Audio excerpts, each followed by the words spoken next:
영혼에게라는 제목으로 하나님 말씀 전하겠습니다. 엘리야는 이스라엘 북왕국의 선지자로 활동하였습니다. 그의 이름의 뜻은 여호와는 나의 하나님이라는 뜻을 가지고 있습니다. 그는 아합 왕과 이세벨 왕비의 통치하에 있는 이스라엘에서 활동하며 우상 숭배와 배교에 맞서 하나님의 참된 신앙을 지키는 사명을 가진 자였습니다. 엘리야의 소명은 이스라엘 백성이 하나님을 떠나 바알과 아세라를 숭배하는 상황에서 시작됩니다. 그는 이스라엘을 향한 하나님의 분노하심을 깨닫고 그들에게 회개를 촉구하기 위해 특별히 기름 부음 받은 사람입니다. 엘리야는 하나님의 능력을 의지하여 많은 기적들을 행했습니다. 그는 하나님께서 이스라엘에게 내린 가뭄의 기간 동안 사르밧 가부의 집에서 기름과 밀가루가 떨어지지 않도록 하는 기적을 맛보았습니다. 그리고 또 그는 죽은 가부의 아들을 다시 살리는 기적을 행하기도 하였습니다. 또한 열왕기하에서는 2장에서는 여러분들이 잘 아시는 것처럼 하나님께서는 그를 불병거와 불말로 하늘에 데려가시는 장면이 기록되어 있습니다. 엘리야는 이 땅에서 죽음을 경험하지 않고 하늘로 성천한 인물로 기록됩니다. 이는 엘리야가 특별한 하나님의 사람임을 나타내는 중요한 사건들입니다. 그러나 엘리야는 저와 여러분에게 하나님의 놀라우신 권능과 신실함을 상징함에도 불구하고 오늘 본문 말씀을 통하여 엘리야의 지쳐있는 상황들을 여러분과 잠시 말씀을 나누고자 합니다. 엘리야의 사역 중 가장 유명한 사건 중 하나는 오늘 본문 앞장에 나오는 18장에 나오는 갈멜산에서 바알 선지자들과의 대결입니다. 아합 왕과 이세벨이 바알 숭배를 장려하면서 이스라엘을 우상 숭배로 이끌었을 때 엘리야는 갈멜산에서 바알 선지자 450명과 아세라 선지자 400명과 맞서게 됩니다.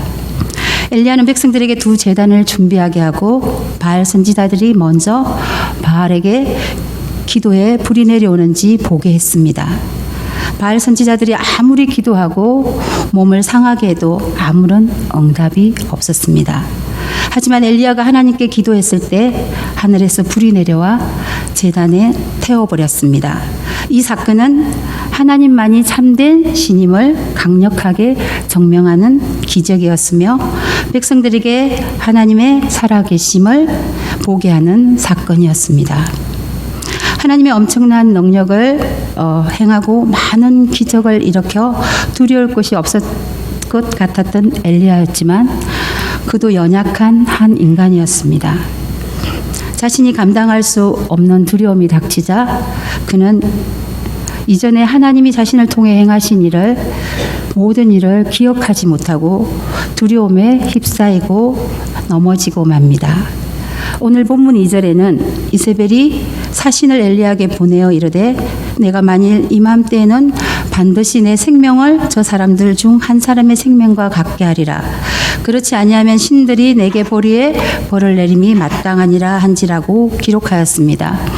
이세벨이 엘리야를 죽이기 위해서 사생결단을 한 내용이 볼 수 있습니다.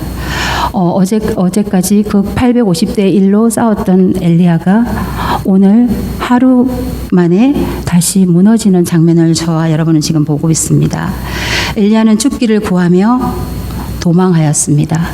그리고 북단에서 남단 브엘세바로 내려와서 노뎀나무 아래에서 지쳐 잠이 들었습니다. 우리의 연약함과 강함은 동전의 양면과 같습니다. 우리 안에 늘 함께 존재하는 것 같습니다. 오늘은 우리 삶이 잘 풀리면 지금 내가 잘 살고 있는 것 같지만 어려움이 닥치면 엘리야와 같이 자신의 존재의 무가치함을 느끼게 됩니다. 그런 삶을 여러분들은 좌절해 보시지 않았습니까? 저만 했습니까? 오늘 목사님이 말씀하셨던 것은 정체성에 대한 문제인 것 같은데요. 자신에 대해서 많이 힘들어하는, 남들이 어떤 상황들을 보고 괴로워하는 것보다 자기 자신이 자기 자신을 용납하지 못하는 그 피폐함과 괴로움은 참 더 힘든 것 같습니다. 그래서 오늘 엘리야도 동일하게 이런 경험을 느끼는 것 같습니다. 이런 삶 속의 연속에서 우리는 온전한 쉼을 누리지 못하고 영적인 피폐함 가운데 쓰러지고 넘어질 때가 많습니다. 현대를 살아가는 우리의 쉼은 어떤 모습일까요? 온전한 쉼을 누리고 계십니까? 쉼은 피로에서 벗어나 마음과 몸을 재충전하는 일입니다. 우리의 여러분들의 삶은 어떤 의미에서 쉼을 잘 쉬고 계십니까? 쉬어도 쉬는 게 아니다라는 말이 있습니다. 노는 게 더 피곤해. 잘 노는 것도 굉장히 힘든 일 같습니다. 우리는 쉬어도 피곤하다고 합니다. 쉬고 나서 오히려 에너지가 소진되어 더 피곤해합니다.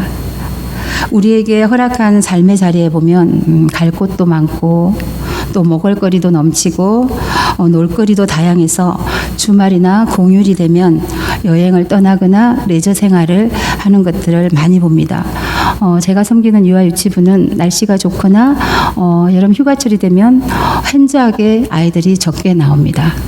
그들이 어디에 가서 예배를 드리는지 알 수는 없지만 레저 생활과 휴가를 다양하게 즐기는 것들을 바라봅니다. 우리가 또 집에서도 쉴 수 있지 않습니까?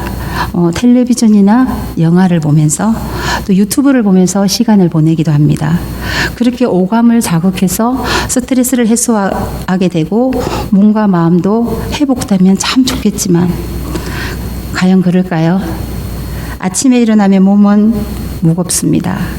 마음은 공허하고 정신은 산란할 때가 많습니다. 우리의 눈과 귀에 자극을 준 스크린 놀이는 잠시 복잡한 일을 잊게는 하지만 쉰다는 착각에 빠지게는 할 수 있지만 제대로 쉬는 것이 아닐 것입니다. 여행을 가면서 기분 전환도 하고 새로운 경험을 하게 되지만 피로감의 일상으로 돌아오기가 힘들기도 합니다. 그렇게 피로가 누적되면 스트레스는 더 높아질 것입니다. 저와 여러분의 삶의 자리는 어떻습니까? 엘리야와 같이 현실의 두려움 앞에 일상의 피로감 앞에 지쳐 있지는 않으십니까? 많은 사람들이 쉼을 누려도 지쳐 있습니다. 몸의 피로, 정신적인 번아웃, 감정적인 탈진, 영적 무기력에 우리의 일상 속에 깊이 들어와 있습니다. 스트레스로 인하여 주의력은 분산되고 집중력과 기억력은 떨어지며 자면서도 실수가 늘어납니다. 바로 이때 찾아오는 유혹이 있습니다. 편안하게 누워서 찾게 되는 핸드폰, 그리고 리모컨을 돌려가며 재미있게 있는 드라마, 홈쇼핑에는 무엇을 팔고 있지? 저도 집에 가면 굉장히 지치는데요. 무심결에 TV를 틀어놓는 것 같습니다. 그래서 쉼을 누리는 거라고 생각했는데 그건 착각인 것 같습니다. 우리 아이들도 스마트폰이나 드라마나 유튜브를 많이 보고 그래서 더 이게 밤에 잠을 깊이 잘 수 없고 더 우리의 삶이 피폐해지는 것 같습니다. 스트레스가 자체가 나쁜 것은 아닌 것 같은데요. 이 스트레스를 적당하게 잘 관리하는 것은 매우 중요합니다. 독일의 심리학자 만프레드 슈피처는 불쾌하고 부정적인 경험 자체가 스트레스를 주기보다 스스로를 신뢰하지 못하고 좌절하고 무너질 때 자기 불신에서 오는 무기력증 때문에 스트레스를 더 받는다고 합니다. 외부 상황 자체에서 스트레스가 온다기보다 내 스스로를 조절하지 못하는 무기력함에서 오는 것을 말합니다. 이런 스트레스는 내면의 에너지를 마구 훔쳐가고 고갈되게 하고 번아웃 상태로 만들고 맙니다. 이때의 저와 여러분은 쉼이 필요한 것을 알아차려야 합니다.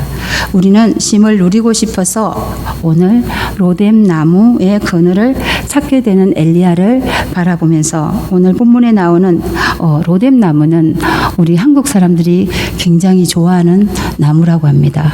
그래서 로뎀 병원, 로뎀 카페 이렇게 로뎀 교회 이런 다양한 이름을 짓기도 합니다.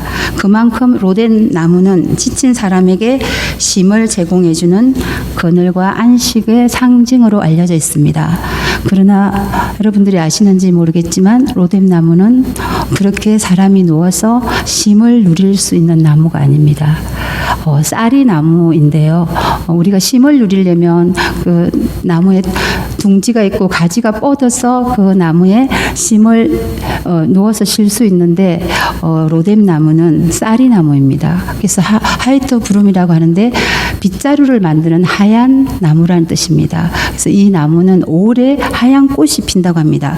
그래서 하이트 브룸, 하얀 빗자루라는 말로 사용하고 있는데 저도 설교 준비하기 전에는 로뎀 나무에서 정말 엘리야가 풍성한 나무에서 쉬었구나 이 생각을 했었습니다. 그래서 에셀 나무와 같이 생각을 했는데 로뎀 나무는 쌀이가의 나무여서 사람이 이렇게 쉴 수 있는 나무는 아니라고 합니다. 그래서, 하지만 로뎀 나무는 이스라엘 사회에서 아주 싫어하는 나무로 알려져 있습니다. 그럴 때 비참하고 보잘것 없은 것을 상징합니다. 로뎀이라는 단어는 히브리어로 시궁창, 진흙탕을 뜻합니다. 그래서 로뎀 나무는 구약 성경에 3번 정도 짧게 나오는데요. 엘리야의 선지자가 그 나무 아래 죽기를 간절히 구한 사건 때문에 대부분의 크리스찬들이 선명하게 이 나무를 기억합니다. 본문은 엘리야 선지자가 이세벨의 분노를 피해 남쪽으로 도망하는 중 강야에서 로뎀 나무 아래에서 죽기를 강구했다고 기록하고 있습니다. 엘리야는 갈멜산에서 놀라운 승리를 경험했지만 한순간 이세벨의 협박 때문에 한마디로 극심한 두려움과 우울에 빠져 로뎀 나무 아래에서 죽기를 구합니다. 여러분과 저는 모든 인생들은 엘리야와 같이 하나님 앞에서 깨지기 쉬운 질그릇과 같은 연약한 존재들입니다. 본문은 지친 인생에게 주시는 하나님의 참된 쉼을 보여주는 장면입니다. 본문에서 엘리야를 대하는 하나님은 그를 정죄하거나 다그치시지 않으십니다. 오히려 천사를 보내어 먹이시고 쉬게 하시며 다시 회복의 여정으로 이끌어 주십니다. 하나님이 주시는 쉼의 원리를 배우고 우리를 어떻게 하나님이 회복시키는지 기록된 말씀을 통하여 알아보고자 합니다. 첫 번째로 하나님께 지친 우리의 감정을 솔직히 내어놓을 때 하나님의 치유가 시작됩니다. 열왕기상 오늘 본문 19장 3절에서 4절을 다 같이 합독해 보시겠습니다. 그가 이 행편을 보고 일어나 자기의 생명을 위해 도망하여 유다의 색한 브엘세바에 이르러 자기의 사안을 그곳에 머물게 하고 자기 자신은 강야로 들어가 하룻길쯤 가서 로뎀 나무 아래에 앉아서 자기가 죽기를 원하여 이르되 여호와여 넉넉하오니 지금 내 생명을 거두시옵소서 나는 내 조상들보다 낫지 못하니이다 하고 아멘. 엘리야는 로뎀 나무 아래에서 여호와여 넉넉하오니 내 생명을 거두어 주시옵소서 이렇게 푸념을 하고 있습니다. 인생의 한계선상에서 하는 절규일 것입니다. 엘리야는 하나님의 관점이 아닌 인간의 두려움의 관점으로 이 사건을 해석하고 받아들였고 이것이 영적 침체의 시작이 되었습니다. 하나님의 일하심과 역사하심을 본 후에도 믿음으로 반응하지 않고 감정으로 반응하면 저와 여러분도 엘리야와 같이 두려워하고 그 상황을 피하고 도망치게 됩니다. 그래서 우리에게 처해진 상황과 삶을 하나님의 시선으로 보는 훈련이 우리에게 필요합니다. 넉넉하오니 히브리어로 라보라는 단어인데요. 이제는 충분합니다라는 뜻입니다. 죽기를 구하였다는 것은 어지적인 요청입니다. 이적과 능력의 종으로 온 백성에게 보였던 엘리야가 불과 하루 만에 이처럼 황망한 도피길에 오르는 모습은 우리와 동일하게 연약한 성정을 가진 사람임을 발견합니다. 엘리야가 죽고 싶을 만큼 지쳐 있었을 때 이 현상을 번아웃 되었다고 합니다. 번아웃 현상은 과도한 스트레스와 업무와 부담으로 인해 신체적이나 정신적으로 에너지가 고갈되어 있는 것을 말합니다. 욥기 3장에도 보면 욥은 비슷한 경험을 하게 됩니다. 3장 26절에 보면 나에게는 평온도 없고 안식도 없고 휴식도 없고 다만 불안만이 있구나. 자녀를 잃은 번아웃된 욥의 단식입니다. 시편 곳곳에서도 다윗은 내가 어찌하여 낙심하는가 라고 고백하며 단식하는 것을 저희들이 볼 수 있습니다. 저와 여러분은 감정을 억누르지 말고 하나님께 솔직히 드러내야 합니다. 이것이 기도입니다. 마틴 루터는 감정은 기도의 배설구라고 말씀하고 있습니다. 하나님께 우리의 감정을 토해내는 여러분들 되셔서 참된 쉼을 누리시는 여러분들 되시기를 바랍니다. 하나님은 엘리야의 절규를 무시하지 않으셨습니다. 저와 여러분은 하나님께 감정을 맡길 때 감정을 알아차리고 우리의 모든 감정을 하나님께 쏟아낼 때 엘리야가 넉넉하오니 나를 죽여주십시오 이렇게 탄식한 것처럼 하나님께 나의 감정이 이렇습니다. 그때 하나님이 일하실 수 있습니다. 감정의 알아차림은 건강한 믿음을 가지게 합니다. 하나님이 일하시는 통로를 열어드립니다. 팀 켈러는 하나님은 우리의 감정을 숨기기를 원하시지 않는다고 말했습니다. 오히려 그 감정이 하나님의로 품으로 이끄실 그런 기회라고 말하고 있습니다. 우리의 감정을 억누르지 마시고 하나님께 그대로 드러내는 여러분들이 되셔서 하나님의 치유와 회복을 맛보시는 우리 사천옥교회 성도님들 되시기를 바랍니다. 두 번째로 하나님은 우리에게 먼저 쉼과 회복을 주십니다. 5절과 6절 말씀을 보시면 엘리야가 죽기를 구했지만 하나님은 죽이는 대신 먹이셨고 자게 하셨고 또다시 먹이셨습니다. 일어나 먹어라 하는 명령형이나 부드러운 권유형의 말씀으로 하나님은 부드럽게 엘리야를 먹이셨습니다. 하나님은 책망보다 돌보심으로 회복시키시는 엘리야를 바라볼 수 있습니다. 하나님은 쉼을 단순한 중단이 아니라 회복의 언어로 사용하십니다. 하나님은 우리의 필요함을 비난하지 않으시고 강압하지 않으시고 돌보며 따뜻하게 우리를 맞아주십니다. 마태복음 11장 28절에 보면 수고하고 무거운 짐진 자들아 다 내게로 오라고 예수님이 초청하십니다. 이 말씀을 유진 피터슨 메시지 성경으로 보시면 너희는 피곤하고 지쳤느냐? 종교 생활에 탈진했느냐? 나에게 오너라. 나와 함께 길을 났으면 너희의 삶이 회복될 것이다. 이렇게 말씀하십니다. 하나님이 우리에게 주신 쉼은 우리를 회복시키십니다. 우리의 감정, 우리의 상황, 우리의 아픈 어떤 것들을 하나님께 드러내야 합니다. 여성분들은 많이 감정을 잘 이렇게 소통하시지만 남성분들은 감정을 이렇게 억누르는 상황들이 많이 있는데 남자 성도님들 하나님 앞에 나와서 자신의 감정들을 토해내시는 은혜들이 이 시간에 있기를 원합니다. 세 번째로 하나님께 주시는 참된 쉼은 우리의 사명 회복의 시작이 됩니다. 하나님은 회복된 엘리야에게 일어나 먹어라 내가 갈 길이 많다라고 말씀하십니다. 이 쉼은 사명의 회피가 아닌 준비입니다. 또한 7절에 보시면 여호와의 천사가 또다시 와서 어루만지며 이르되 일어나 먹어라 내가 갈 길을 다 가지 못할까 하노라 하는지라. 원문상으로는 내가 가야 할 길이 너무 크다는 말입니다. 이는 곧 엘리야가 여행해야 할 거리가 아직도 많이 남아있다는 의미일 것입니다. 4절에 보시면 스스로 강야로 들어가 강야는 우리에게 순수한 신앙을 보존하게 만드는 곳입니다. 더군다나 엘리야가 들어간 강야는 하나님의 산 호렙으로 들어가는 첫 문턱이었습니다. 그 호렙산은 모세가 40년의 강야 후에 부름받은 곳이기도 합니다. 베드로도 주님을 부인한 후 디베라 호숫가에서 내 양을 먹이라는 부르심을 다시 받게 됩니다. 우리는 쉼 이후에 사명을 되찾아야 합니다. 쉼을 끝내고 다시 일었을 때 하나님은 새로운 길을 저와 여러분에게 허락하십니다. 목적 있는 회복을 우리에게 주십니다. 참된 믿음은 회복 이후에 순종을 포함하고 우리 허락하신 심원, 하나님께서 우리를 다시 부르시기 위한 전환점입니다. 지금 쉼을 누리고 있다면 하나님이 다시 일으키실 여러분을 향한 새로운 사명을 준비하고 계십니다.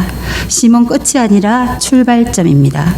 엘리야의 로뎀 나무 아래 사건은 단순한 휴식이 아니라 하나님이 어떻게 우리의 감정을 다루시고 쉼을 제공하시는지, 다시 사명으로 어떻게 부르신지를 잘 보여줍니다. 쉼은 도피가 아니라 회복을 위한 하나님의 전략입니다. 여러분의 감정 곡선은 안녕하십니까? 그 감정을 억누르지 말고 하나님께 드러내십시오. 그리고 하나님이 주시는 쉼을 누릴 수 있는 여러분들 되시기를 바랍니다. 엘리야는 다시 일어났습니다. 우리는 하나님이 나를 바라보는 시선을 느껴야 합니다. 신앙은 일방적이지 않습니다. 하나님과 교통하는 것입니다. 하나님은 우리를 내버려 두시기도 하지만 그 내버려 두시는 것이 그냥 하나님이 우리를 회피하고 있지는 않으십니다. 하나님은 우리를 눈동자와 같이 살피고 계시고 우리를 판단의 자리에서 보시지 않습니다. 저와 여러분은 지금 그대로의 모습으로 하나님은 우리를 용납하십니다. 지금 미래에 대한 불안과 탈진으로 엘리야와 같은 상황에 있다면 하나님, 제가 무엇을 하기를 원하십니까? 이렇게 정중히 물으셔야 합니다. 그리고 기다리셔야 합니다. 기다리는 그 행위는 다른 어떤 영적 훈련보다도 하나님의 음성을 잘 들을 수 있게 해줍니다. 결국 하나님은 우리가 손가락 하나 까딱할 수 없는 상황 가운데에서도 우리의 삶 속에서도 자기의 뜻을 완벽하게 이루실 것입니다. 하나님은 고난과 절망으로 깨어진 어두워진 마음의 틈새에 빛으로 우리에게 스며들어 주시며, 아무리 절망 가운데 있을 때에도 스스로 시궁창으로 들어갈지라도 하나님은 다가오셔서 떡과 물로 위로하시며 다시 사명을 주실 것입니다. 이제 말씀을 정리하겠습니다. 하나님의 엄청난 능력을 행하고 많은 기적을 일으켜 두려울 것이 없었던 같은 엘리야였지만 그도 연약한 한 인간에 불과했습니다. 우리는 그렇게 깨어지기 쉽고 연약한 인생들입니다. 그래서 하나님이 너무너무 필요합니다. 하나님의 은혜가 필요하고 하나님의 돌보심이 필요합니다. 오늘 이 여름을 보내시면서 휴가 계획을 세우실 때 하나님과 교통하시고 하나님과 교제하시는 쉼을 누리는 그런 휴가를 계획해 보시면 좋겠습니다. 하나님은 엘리야를 쉬게 하시고 먹이시고 다시 걷게 하셨습니다. 하나님은 오늘도 인생의 무게로 힘들어하는 저와 여러분을 회복시키실 것입니다. 하나님 감사합니다. 피곤하고 지쳐 허덕이는 엘리야를 부르시어 쉬게 하시고 먹이시고 다시 걷게 하셨습니다. 오늘 자천업교회 성도님들의 인생의 무게가 힘들어하는 그 무게들이 하나님이 위로하여 주시고 하나님이 개입하여 주시며 하나님 안에서 참된 회복을 얻어 하나님 주시는 쉼을 누리는 귀한 은혜가 있게 하여 주십시오.